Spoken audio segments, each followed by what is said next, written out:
অস্থিরতা, জল্পনা কল্পনা কিংবা টানাপোড়েনের অবসান, ভারতেই খেলতে হবে বাংলাদেশকে। অন্যথায় আসন্ন টি-20 বিশ্বকাপে দর্শক হয়েই থাকতে হবে টাইগারদের। আইসিসির আজকের বোর্ড সভায় সিদ্ধান্ত হয়েছে এমনটাই।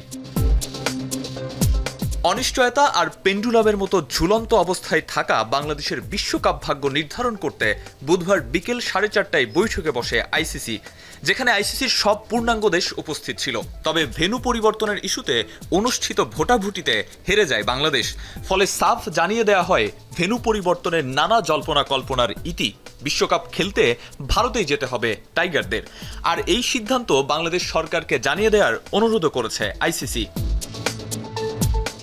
শুধু তাই নয়, বাংলাদেশ অংশগ্রহণ না করলে বিকল্প দল হিসেবে স্কটল্যান্ডের নামও চূড়ান্ত হয়ে গেছে বলে দাবি ক্রিকইনফোর। তবে সিদ্ধান্ত নেয়ার জন্য বাংলাদেশকে আরও একদিন সময় বেঁধে দিয়েছে আইসিসি। আইপিএল থেকে মুস্তাফিজকে বাদ দেয়াকে কেন্দ্র করে শুরু হওয়া এই টানাপোড়েন রূপ নেয় কূটনৈতিক দ্বন্দ্বে। একদিকে আইসিসির শীতল অবস্থান, অন্যদিকে জাতীয় স্বার্থ ও নিরাপত্তা। ফলে আসন্ন টি-20 বিশ্বকাপে বাংলাদেশের না খেলার সম্ভাবনাই আরও জোরালো হলো। আরিফুল ইসলাম সাহাব, এখন।